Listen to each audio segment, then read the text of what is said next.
Vous ne connaissez pas Rachel, la Bachelorette, mais c'est une femme afro-américaine qui s'est fait connaître parce qu'elle est avocate, elle est très jolie et elle a été bachelorette dans une émission où elle devait choisir un prétendant. Parmi ce prétendant, elle a choisi Brian Abosolo, un chiropracteur. Ils sont tombés amoureux, visiblement, et ils se sont mariés. Sauf que 5 à 8 années plus tard, il me semble, ça s'est fini dans un divorce extrêmement difficile. Pour plein de raisons. Les raisons invoquées étaient que Rachel travaillait énormément et Brian a mis sa carrière de côté pour la soutenir. Ce qu'il a expliqué, c'est étant une femme afro-américaine ayant plus d'opportunités, il était beaucoup plus judicieux de la soutenir elle que lui. L'autre raison, c'est que c'est une femme qui est en vue, elle est animatrice télé, elle est très sollicitée, elle a plein d'opportunités d'une certaine manière. Elle est avocate. Bon, il n'y a pas photo, vaut mieux la soutenir elle. De plus, autre problème qui a mis à mal leur couple, c'est des problèmes de stérilité. En effet, Rachel, il semblerait qu'elle ait de grosses difficultés à avoir des enfants. Et au bout d'un moment, ça a mis la rue d'épreuve et ils ont décidé de divorcer. Il me semble que ça viendrait de lui. Bref, ça devenait trop compliqué. Rachel explique qu'ils passaient peu de temps ensemble. Bon, en même temps, avec tous ces problèmes évoqués, avec le temps, t'as plus trop envie de passer du temps avec ta femme, ça devient trop de boulot, vindicatif. On se fait des reproches mutuellement. T'as peut-être même plus envie de coucher avec elle ni rien. Ça devient compliqué. Ils ont décidé de divorcer. Sauf que pourquoi ce divorce est devenu difficile et houleux, c'est que Brian, pendant toutes ces années, n'a pas pu travailler parce qu'il soutenait elle. Par conséquent, oui, s'il y avait les wet carpets, tous les événements, blablabla. Elle est censée donner une pension alimentaire. Et c'est là où tout le conflit vient. Car elle n'est pas motivée à payer une pension alimentaire, elle était contrainte de le faire, mais ça ne lui plaît pas, elle n'est pas d'accord pour la somme, elle falsifie plus ou moins ses comptes, voilà, c'est compliqué. Mais elle est obligée de lui donner, au même titre qu'un homme est obligé de donner à sa femme une pension alimentaire, si elle est restée à la maison, et la soutenue dans sa carrière professionnelle. C'est comme ça, c'est le féminisme. Égalité, égalité, quand on peut.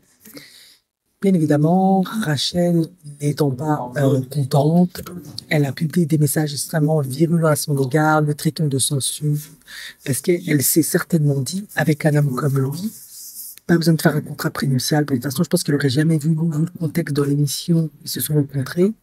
Et un homme comme lui, beau, élégant, bien éduqué, chiropracteur, il ne fera pas une pension alimentaire. Sauf que c'est pas si simple. T'as plus de rentrée de 8 ans parce que tu l'as suivi elle, et elle a pu engranger plein d'argent. Voilà. À un moment donné, il faut être aussi équitable, c'est la moindre des choses. Bon, force de tout ce résumé-là, elle a finalement retrouvé un nouveau copain. Et on est tous contents pour elle parce que finalement, peu importe ce qui arrive, il faut essayer d'aller de l'avant. Voilà. Tu ne peux pas rester éternellement sur ce divorce. Elle a le droit de trouver le bonheur à nouveau avec un autre homme.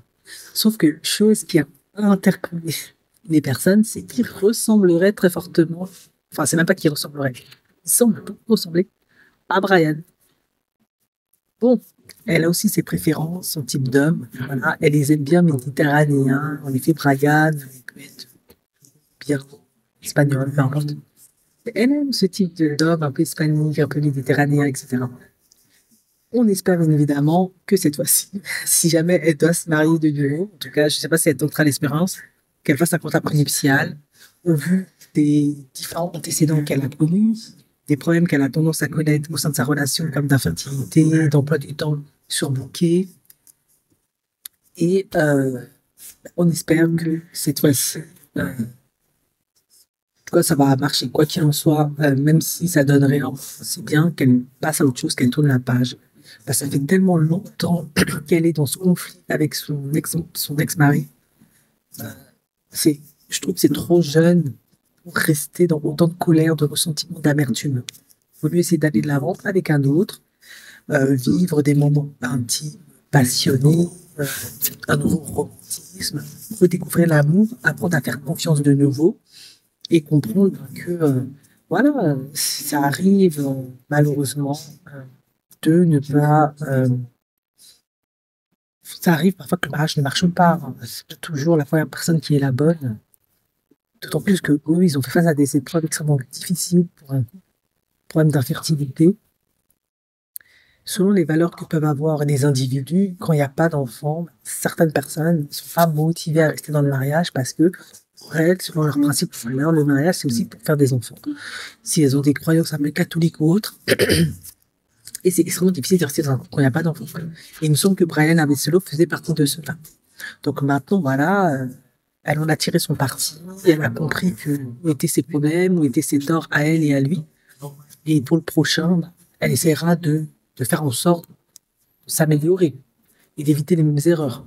Mieux communiquer sur son infertilité, l'éventualité de peut-être jamais avoir d'enfant, de devoir peut-être adopter, le fait que c'est une femme qui aime beaucoup travailler, qui consacre beaucoup de temps à sa carrière et voir si avec l'autre ça peut jouer. Et ça devrait aller. En tout cas, j'espère.